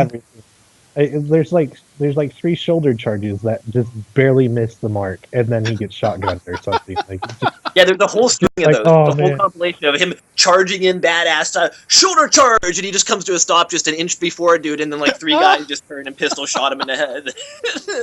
he My like favorite. smashes, misses, and then gets Nova bombed. Like, it's just all the bad luck in the Crucible. When playing as a Titan, my favorite is it just running out and you just swing slightly in the air and nothing happens, and then they shotgun you. I gotta That's- watch this. That's the side of shoulder charge that you'll never see, River. I gotta watch this. This just sounds hilarious. That sounds brilliant. Definitely worth the movie of the week, man. It's definitely entertaining. When I first started watching it, I'm like, well, how good is this going to be? I was smiling ear to ear by the end of it. It was definitely good. He picks good music. Like, the music he picks at the end, it seems like it's a badass setup for about to be like a badass like winning streak video, and it's like going in to the very first moment, and all of a sudden, boom! It just whiffs, and it just keeps whiffing and whiffing and whiffing and whiffing. Man, I'm sad that I didn't think of this, because what a brilliant what a brilliant video, because I've got all kinds of moments like this where it's just I just barely didn't make it, and it's just the most frustrating thing. Not too late, man. You are dear Bungie, you know. That's true. This is true. But I think that making one where I don't whiff a bunch of times would probably be cooler. Anyways, very cool. What else you got, Agrios? That's mostly it. A brief note: if you speak Dutch, one of the developers had some folks from his own country come and interview him at Bungie. Concept art lead Jesse Van. I'm not quite sure how to pronounce that. Jesse Try Van it. Dyke. I think it just might be basic Jesse Van Dyke. I'm not entirely certain, but. He had some folks from his country, the Netherlands, come over and do a documentary piece of some sort on him. So if you speak Dutch or know a translator, it might be worth a watch. Maybe we have some Dutch guardians in the community that could give us some finer points of the interview. In technical issues, some folks were having issues with the Iron Banner. Make sure that if you're concerned about your reputation earns, that you didn't earn a medallion, and that's where, because you earn a medallion with a loss and you earn reputation from a win. Apparently, a lot of people in the community are still confused about that. And in particular, there's an issue also with the focused aggression bounty, that if you're using an exotic primary that is actually a secondary, it's not going to count toward that bounty for you. No Land Beyond. So yeah, No Land Beyond, Vex Mythoclast, and Universal Remote would be That's three it. examples of that. That's right. it. So be sure to know, apparently there's some confusion in the community about both of those issues. No, And that's about it for the weekly update. I had one other bit of news that someone pointed out a suggestion on Reddit that I thought was an excellent idea, and I wanted to give some voice to it here. The Lord Moogle said that we should be able to hold the reload button on an empty weapon to use an ammo synth when our gun's out of ammo. Just get a little like spinning thing that pops up and goes, using heavy ammo synth, and as long as you hold that reload button, it spins around and you pop your heavy ammo synth out of your inventory. The problem with that is it's used for interacting with the environment as well, Mm-hmm. and B, I think it's going to use a lot of ammo synths accidentally. If you have to hold it and a thing comes up to spin, and there's like a little timer on it, like when you go to orbit or summon your Sparrow or anything else, you have to hold it for that whole length of time to actually pop the synth. But the point is that you can still run around and battle and dodge stuff while you were doing it. The obvious fixes for that, though, are to either set it to the D-pad or set it to, you open up your ghost, then press the D-pad. Well, folks have suggested, you can't run around if you're opening your ghost up very easily. But, I guess you still can. But it's better than opening up your menu. They seem reluctant to remove the emotes. I don't want to remove the emotes. Add more emotes. I don't either. That's why I like this emotes. suggestion. That I think there should be a way to use those those ammo synths in general without having to go the whole way into that menu. Especially for the people on the last gen, it seems to be a real problem for. You have to be way, way somewhere undercover because of the length of time it takes to get to them through the UI on the last gen. Well, that's why you shouldn't be digging into your satchel in the middle of a firefight. That's a valid reasoning behind it. Although I like this guy's suggestion. When the game was launched, we had the same issue. We were wondering why there was no easy way to use ammo sense, and I thought, well, if you set it to the D-pad, press left on the D-pad, and then you could press left for primary, up for secondary, and right for heavy. And then if you still wanted your emotes, you could press up on the D-pad, and then you press any of the emotes that you normally use. You can have it, you would have to be nested in the D-pad to have like Each all one of you the have. D-pad could be a menu that you could then tap a direction on an analog to select, is what you're saying, right? Right. And that would keep everything that you previously were looking for, as well as add more functionality to the D-pad. Right, that's really cool. I'm so in on the idea of pressing a button on the D-pad to then open up, because it really, as much as I love the emotes and as much as I'd love more emotes, I almost feel like the D-pad is wasted under these emotes. Like I feel like there should be so much more. And yeah, pressing up and then whatever button seems like it seems like you could add much more to it. It's an extra step, but then again, how often do you have to press an emote under fire? Yeah. When you're making a funny video, I don't know. You know, so speaking of that, I first heard of people not getting the. Oh, so those watching at home, I've put up what the shirt looks like, and also it shows you the little square of the shader and also the in-game emblem, which is really cool. I first heard about people not getting their medallions in the Iron Banner from Hegemony, who is a very interesting character in the Destiny community, always posting really very cool pieces of art from people around the internet who focused on Destiny. And he was saying that he wasn't getting his, and I thought cheekily perhaps he wasn't getting it because he's always posting how his Guardian is off playing Crucible while he's like making dinner. Like he's one of those people who sets his Guardian to dance and then walks away from it. Unless he's joking about this, in which case he's not doing a very good job with the joking part. But I thought to myself, this is probably some kind of like just desserts. Like he lets his Guardian dance in the Crucible and he goes and does something else. Of course they're not going to give you one. If there's a way for them to tell that you haven't tried it all, why would they give you this token? You know, like if you haven't tried it all, they shouldn't be giving you this token.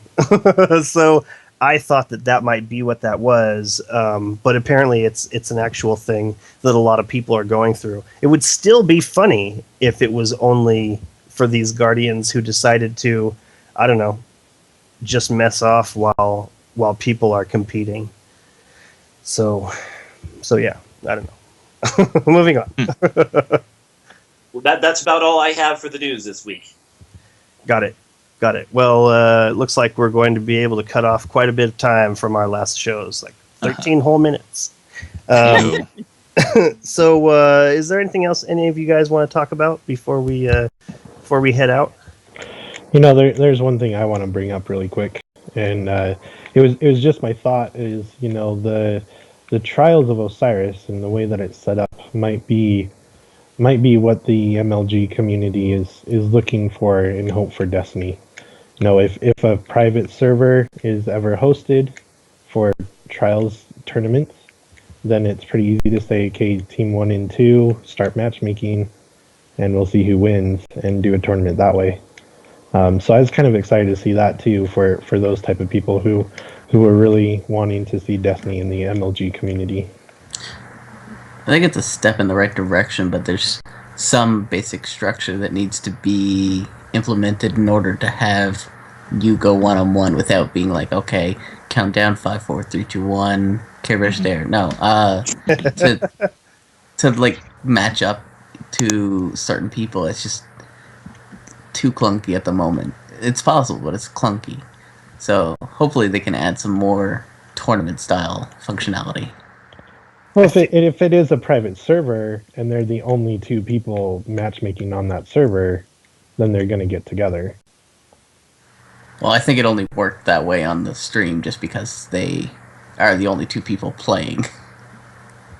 Right. I feel like there will be much more allotted to us as time goes on. I feel like Bungie has put so much time into what they have right now that it would be foolish to just let the community have everything that they wanted.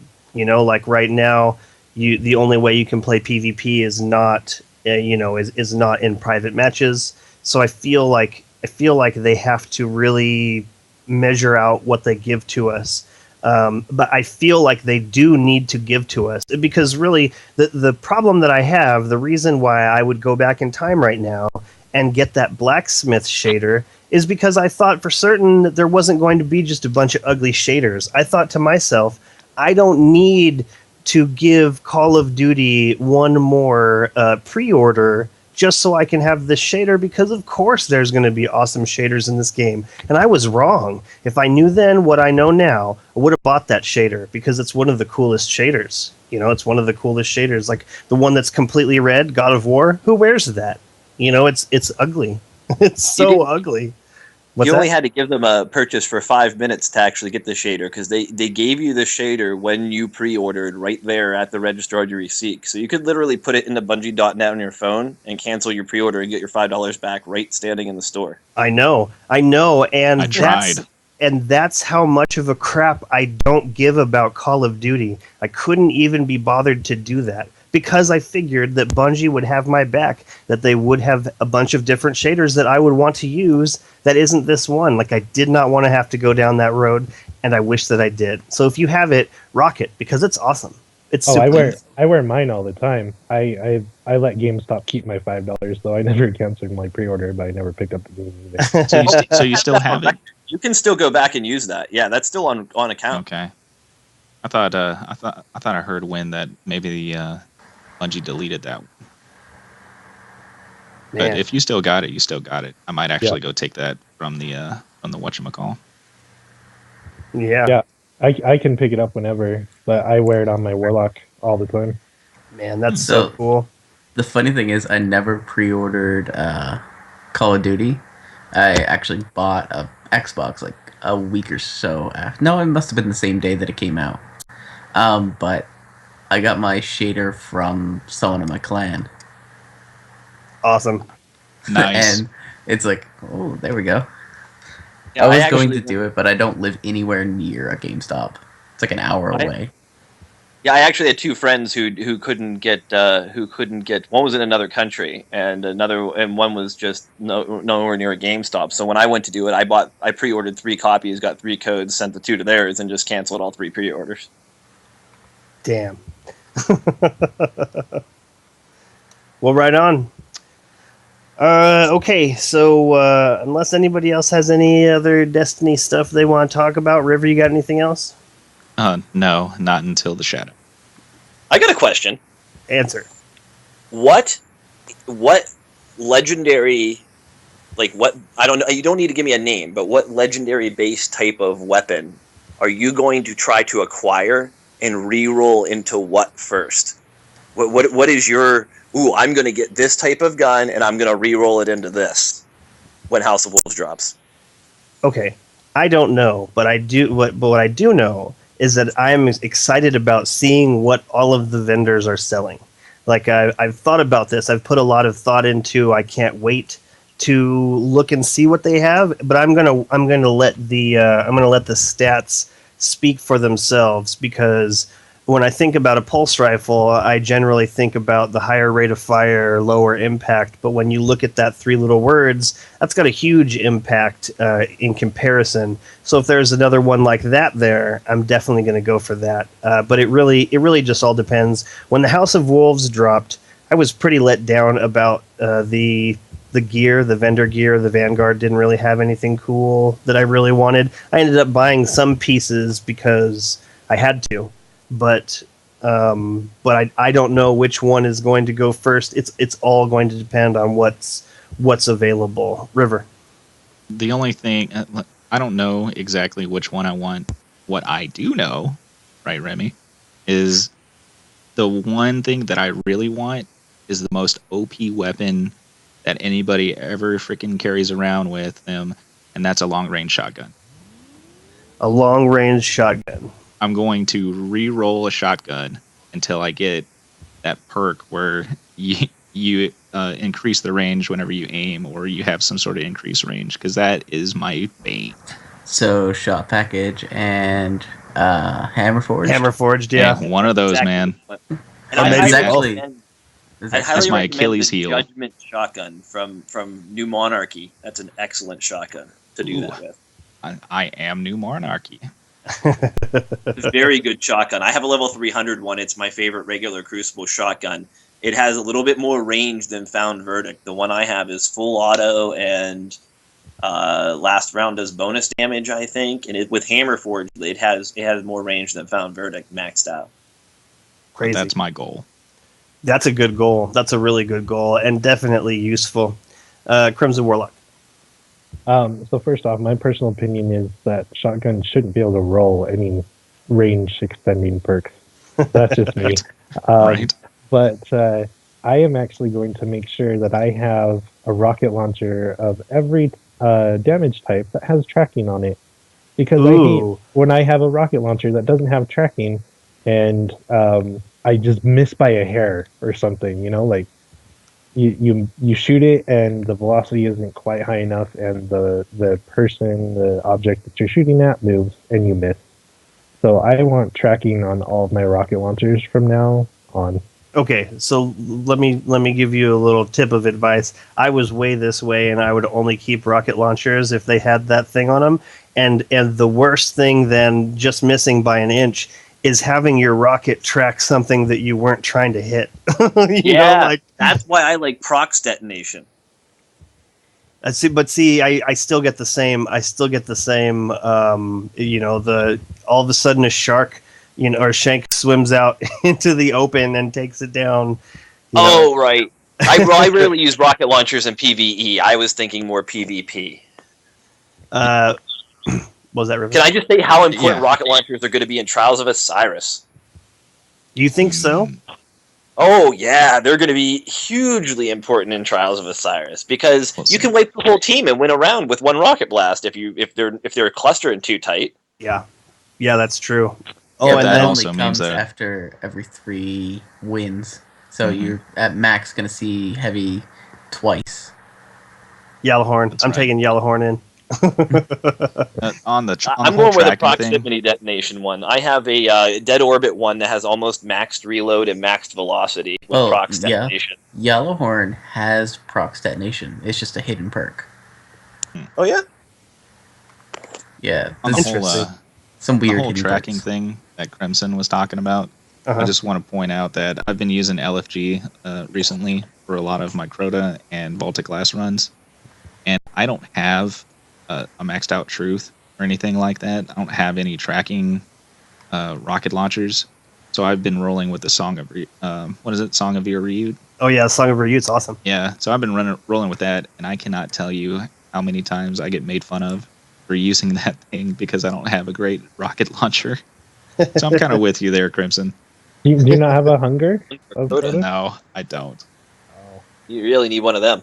I'm trying to max out the Truth that I have, but it's not very maxed out very well right now. Jez, what are you looking for to re-roll until your heart's content when they drop? So this is very specific, but I want a high impact scout rifle with Outlaw, Firefly, and Field Scout. Yeah, that makes sense. Very good. Yeah, I can see that. it's basically a hand cannon at that point. Right, and scout rifles are your jam. I could definitely see that. That's definitely cool. But so you are willing to not use something like even the Vision of Confluence? Like, do you think that there's going to be something that will give that a run for its money? Because the fact that it's solar is huge, is really huge. Firefly now are awesome. Yeah, it just depends on what content I'm going up against. Like in general, you don't really benefit for having a solar or whatever unless there's a shield or a burn. In raids, you only have to deal with, like, for instance, you'll probably have to deal with fallen shields in, like, the solar and the arc shields in the Prison of Elders. So you only really benefit from having it when going up against those very specific enemies.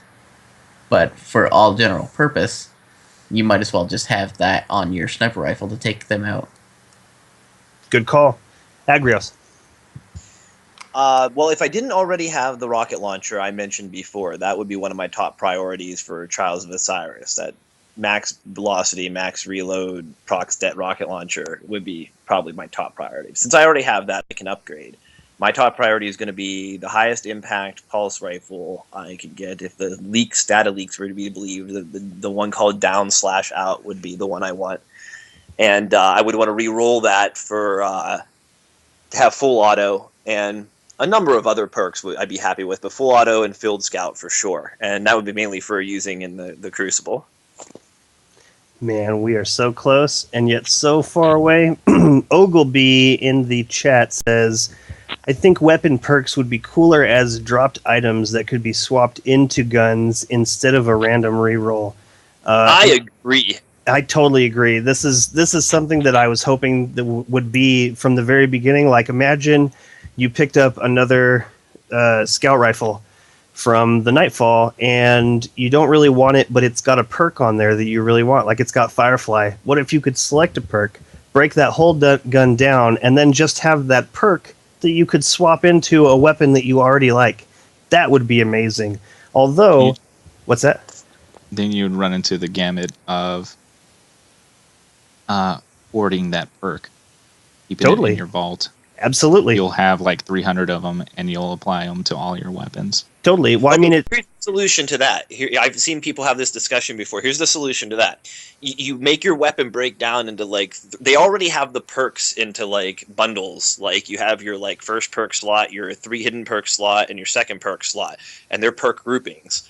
Will you be able to break your weapon down into one of those 3 groupings? So you'd have 3 different types of weapon parts you would get instead of just one. But then when you went you'd go to the gunsmith, say, take him the legendary you wanted to upgrade, and you'd use one of those items from breaking down that perk, and it gives you that list to pick from. So you break it down into an item that redeems for one of these perks on an item. I mean, it's something that's still far out there. I am just very thankful that the re-rolling of weapons is no longer hidden behind the Iron Banner. You know, it's cool that they have that. It's cool that they continue to have that. But the fact that you will be able to re-roll weapons now that drop it's really exciting. I would much rather be able to pick and choose and view guns like that, because really every time I break down a legendary weapon, I think, I just got like 2 materials for this. Like, this is really what this has come down to. Like, this was an actual weapon that I could take out into the field and use, and now I've broken it down to 2 materials. Like, it just doesn't sit right with me, you know? So I don't know. Anybody else on this? Oh, Lawn Boy says like Dead Space 3 schematics. And I loved Dead Space 3, and the fact that you can match it, like you would start with a frame. You'd start with a heavy frame or a light frame, and then you could decide what kind of pieces to put on it and what kind of, like, how that particular energy was going to be transformed. It was a lot of fun, and definitely one of the reasons I thought Destiny would have it, because Dead Space 3 is old news at this point. By the way, River, we lost that 14 minutes that we would have gained by closing down early. Oh, right. I know. I noticed. I don't mind at this point. Well, then maybe we should just call the show here. Anything else anyone wants to talk about? Besides shout-outs? No. Okay, no. All right. Well, then shout-outs starting with Agrios, who is currently muted, apparently.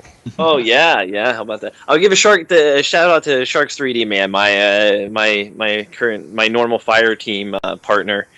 I want to thank him for getting us the vaulted glass Gorgon chest hard mode checkpoint after Remy and I lost it a few weeks ago because of an update. And for being an all around awesome guardian. Agreed, Jez. Since we talked about it earlier, shout out to Outhouse from my math class clan for getting me that blacksmith shader. Nice. That's a real friend right there. Crimson. I'm shouting out to Bungie this week for continuing to make the best 6 out of 10 game in the world. that brings us together every week to talk for 2 or longer hours of just good time. Very nice shout out. River. Shout out to all of you Guardians who play a lot of PvE. Because once this update comes out, I challenge you to get your feet wet with PvP. I think you might change your mind about it. I think you might be right. And it's definitely that case for me. So it's going to be exciting. I'm going to look forward to what you have to say about all this stuff, River, because specifically you are our PvP guy. So Thank you. So let us know how it is. Oh, I will. Awesome. And my shout out is going to Sharks 3D Man, who is also my go-to Destiny play guy. And this is a player who plays so much Destiny that before the weekly has even reset, he's already done with all that material. It's like it resets, and he's already done all 3 of his Nightfalls, and yet he still runs Nightfalls with me. And I just couldn't appreciate it more.